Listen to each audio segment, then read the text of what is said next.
చూపిస్తున్నారు. మీరు ఏం సాధించబోతారో అర్థం కావడం లేదు. మీరు ఏం సాధించాలనుకుంటున్నారో అర్థం కావడం లేదు. అరెస్టు చేయాలనుకుంటే అరెస్టు కావడానికి సిద్ధంగా ఉన్నామని చెప్పాం. మీరు శిక్షించాలనుకుంటే శిక్షలు ఎదుర్కోవడానికి అన్యాయంగా మీరు ఏ శిక్ష విధించాలనుకున్నా దాన్ని ఎదుర్కోవడానికి సిద్ధంగా ఉన్నామని చెప్పాం. మీరు జైలుకి పంపాలనుకుంటే మీ చిట్టి కార్యాలయానికి వస్తాం, అరెస్టు చేసి జైలుకి పంపండి చెప్పాం. కానీ చిన్న చిన్న ప్రాణాలను చంపేయద్దు అంటున్నాం. చిన్న ప్రాణాలకు నరకం చూపించద్దు అంటున్నాం. చిన్న ప్రాణాలు జీవితం అంటే భయపెట్టేలా చేయొద్దు అంటున్నాం. మీకు తెలుసు, మీ మనస్సాక్షికి తెలుసు ఇందులో ఏ కేసు లేదు, ఏ తప్పు లేదు అని. తెలిసినా కూడా తప్పుడు కేసులు పెట్టడానికి, తప్పుడు సాక్ష్యాలు సృష్టించడానికి మీరు పడుతున్నటువంటి కష్టం, శ్రమ, తపన చూస్తుంటే నిజంగా కూడా అనిపిస్తుంది ఒక వ్యవస్థ ఈ స్థాయికి వెళ్ళిపోతుందా అని. ఓకే, మీరు ఈరోజు తప్పుడు కేసులు పెట్టి తప్పుడు సాక్ష్యాలు సృష్టించి శిక్ష విధిస్తారు. భరించడానికి సిద్ధంగా ఉన్నాం. ఏ తప్పు చేయకపోయినా ఈ ప్రభుత్వం విధించేటువంటి శిక్షలు భరించడానికి సిద్ధంగా ఉన్నాం. ఏ స్థాయి శిక్ష ఎంత గట్టిగా మీరు ఆలోచిస్తే, ఎంత గట్టిగా మీరు శిక్షించాలనుకుంటే ఖచ్చితంగా చెప్తున్నా అంత గట్టిగా రివర్స్ వస్తుంది. ఏదో ఒక రోజు తప్పుడు కేసులు ఎప్పుడు కూడా నిలవవో, తప్పుడు సాక్ష్యాలు ఎప్పుడు కూడా నిలవవు అనే విషయాన్ని గుర్తుంచుకోమని చెప్తున్నా. ఇంకొకరు కూడా చెప్తున్నారంట, కొన్ని పేర్లు రాసుకున్నారంట. ఏ అనే పేరు కసిరెడ్డి రాజు పేరు చెప్పాలి, బి అనే పేరు ఈ పేరు చెప్పాలి, సి అనే పేరు ఈ పేరు చెప్పాలి. అంటే మీరు ఒక పేర్లు పెట్టుకొని నాతో కూడా ఉన్న వాళ్ళు ఎవరైతే ఉన్నారో వీళ్ళందరికీ ముందుగానే ఒక లిస్టు ప్రిపేర్ చేసుకున్నారంట, ఒక సీట్ రెడీ చేసుకున్నారంట. ఆ సీట్లో ఒక పేరు గిరి అనే కానిస్టేబుల్ ఈ పేరు చెప్పాలి, మదన్ అనే కానిస్టేబుల్ ఈ పేరు చెప్పాలి, బాలాజీ అనే అతను ఈ పేరు చెప్పాలి, నవీన్ అనే అతను ఈ పేరు చెప్పాలి. ఇలా ముందుగానే ప్రిపేర్ చేసుకొని ఆ ప్రకారము మీరు కొట్టి, బెదిరించి, భయపెట్టి, నరకం చూపించి వాళ్ళ చేత ఆ పేర్లు చెప్పించుకునే ప్రయత్నం, వాళ్ళతో సంబంధం ఉండదని చెప్పించుకునే ప్రయత్నం, తద్వారా కేసులో ఇరికించి జైలుకి పంపించాలనే ప్రయత్నం. ఇంత అన్యాయం కదా, ఇది అధర్మం కదా. ఒక స్క్రిప్ట్ రెడీ చేసుకునే స్క్రిప్ట్ ప్రకారం వాళ్ళందరి చేత బెదిరించి ఏమి తెలియని అమాయకుల్ని మీరు నొప్పిస్తున్నారు, కష్టపెడుతున్నారు, నరకం చూపిస్తున్నారు. ఖచ్చితంగా చెప్తున్నా, ఈ పాపాలు ఊరికే పోవు. ఈ పాపాలు ఎవరికి కూడా ఊరికే పోవు. ఘట్టమనేని శ్రీనివాస్ అనే అతను ఇక్కడ ఎస్పీగా పనిచేశారు, సివిఎస్ఓగా పనిచేశారు, డిఐజీగా వెళ్ళారు. వాళ్ళు చెప్తున్న చిట్ట అధికారుల ద్వారా మనకు తెలుస్తున్న విషయం ఒకటి, స్క్రిప్ట్ మొత్తం ఆయనే పంపిస్తున్నాడు, స్క్రిప్ట్ మొత్తం శ్రీనివాస్ గారే రాస్తున్నారు, స్క్రిప్ట్ క్వశ్చన్లు మొత్తం ఆయనే చేస్తున్నారు, ఎవరి పేరుతో చెప్పాలనేది తనే ఇస్తున్నాడు. ఇదంతా కూడా సార్ మాకు తెలుసు ఇది అన్యాయమని, మాకు తెలుసు ఇది తప్పుడు కేసు అని, ఇలా చేయడం పాపమని మాకు కూడా తెలుసు. కానీ ఘట్టమనేని శ్రీనివాస్ గారు విపరీతంగా ఫాలోఅప్ చేస్తున్నారు.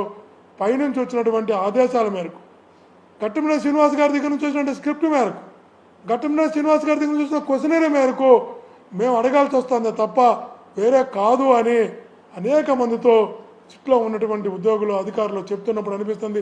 శ్రీనివాస్ గారు మీరు దేవుడి దగ్గర పనిచేసి వెళ్ళారు, ఇక్కడే సిబిఎస్ఓగా పనిచేసి వెళ్ళారు, తప్పుడు కేసులు పెట్టు, ఏ సంబంధం లిక్కర్ కేసుల్లో ఇరికిచ్చో, లిక్కర్ అంటే జీవిత కాలంలో అసహించుకునే, లిక్కర్తో ఏ రోజు కూడా ఏ సంబంధం పెట్టుకున్నటువంటి, భయపడేటటువంటి, సెంటిమెంట్గా ఫీల్ అయ్యేటటువంటి వ్యక్తులపై అలాంటి కేసులు పెట్టడానికి మీరు దిగజారుతున్నారు. మీరు ఆ స్థాయికి వెళ్ళిపోతున్నారు. ఓకే, మీరు తీసుకునే ఏ నిర్ణయం అయినా కూడా మీరు ఎంతమందిని ఇబ్బంది పెట్టాలనుకున్నా, ఎంతమందిని కష్టపెట్టాలనుకున్నా, ఎంతమందిని నొప్పించి, కొట్టి, బెదిరించి, నరకం చూపించి, సాక్ష్యాలు సృష్టించి జైలుకు పంపాలనుకున్నా కూడా వాళ్ళు సిద్ధంగా ఉన్నారు, మేము సిద్ధంగా ఉన్నాం. దేవుడు ఉన్నాడు మా వెనకాల, దేవుడు ఖచ్చితంగా మా వెనకాల ఉంటాడు. ఖచ్చితంగా చెప్తున్నాం, ఈ పాపాలు ఊరికే పోవని కూడా చెప్తున్నాం. ఎదుర్కొంటాం, ఖచ్చితంగా ఎదుర్కొంటాం. కానీ భవిష్యత్తులో చరిత్ర ఎప్పుడు ఇది మర్చిపోదు శ్రీనివాస్ గారు, గుర్తుంచుకోని కూడా మీ ద్వారా తెలియజేస్తున్నాం.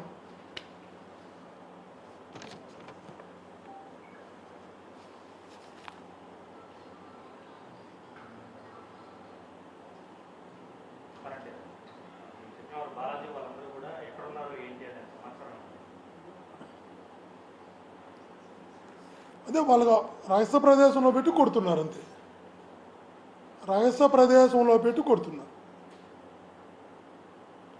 ఎన్ని రోజులు కొడతారు కొట్టని, ఎన్ని రోజులు హింసిస్తారు హింసించని.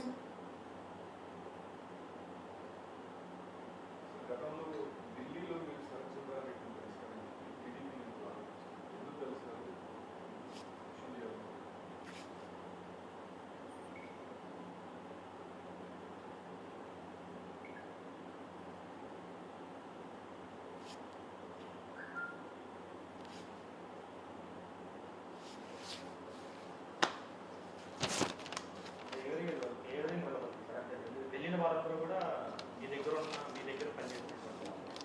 వారి కోసం ఎలా వెళ్తారు?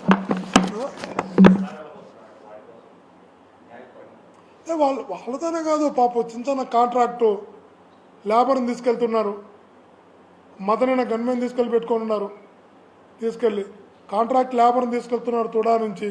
ఇంకా జర్నలిస్టును కూడా తీసుకెళ్తారంట, జర్నలిస్టుల పేర్లు కూడా చెప్తున్నారు. ప్రకాశ్ అనే అతను తీసుకెళ్తున్నాం, విక్రమ్ అనే అతను తీసుకెళ్తున్నాం, ఎవరితో కూడా ఉన్నారు, ఇద్దరు జర్నలిస్టులు ఉన్నారు. ఆంధ్రజ్యోతిలో విక్రమ్ ఉన్నారు, అతను తీసుకెళ్తున్నాం. ప్రకాశ్ ఉన్నాడు, ఇంతకుముందు ఆంధ్రప్రభలో ఉన్నారు, ఇప్పుడు ఒకప్పుడు సాక్షిలో ఉన్నాడు, అతను తీసుకెళ్తున్నాం. అతని తర్వాత గవర్నమెంట్ ఎంప్లాయీస్ని తీసుకెళ్తున్నాం. ఇది ఏందో అర్థం కానలా. కానీ ఒక్కటి మాట నిజం, వీళ్ళందరూ కూడా రేపు ఖచ్చితంగా న్యాయమూర్తి ముందు నిలబడి వీళ్ళు పెట్టిన ప్రతి టార్చరు చెప్తారు, ఖచ్చితంగా వీళ్ళు పెట్టిన ప్రతి టార్చర్ న్యాయమూర్తి ముందు చెప్తారన్న విషయాన్ని గుర్తు చేస్తూ ఏబిఎస్ కార్పొరేషన్ కూడా వాళ్ళ కుటుంబ సభ్యులు ఆందోళనతో వేయబోతున్నారన్న విషయాన్ని కూడా తెలియజేస్తుంది. ఏబిఎస్ కార్పొరేషన్ చుట్టూ కూడా వేయబోతున్నారు. ఇప్పుడు ఎదుర్కొంటాం, రెడీ కూడా మీ ద్వారా మళ్ళా చెప్తున్నాం.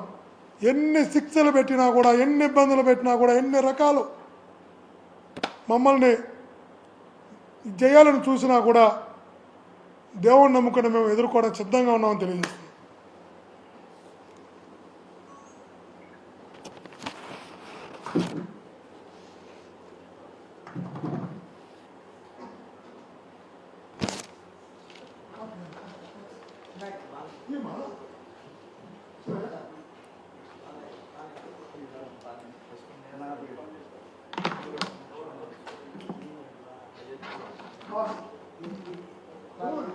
బ్యాక్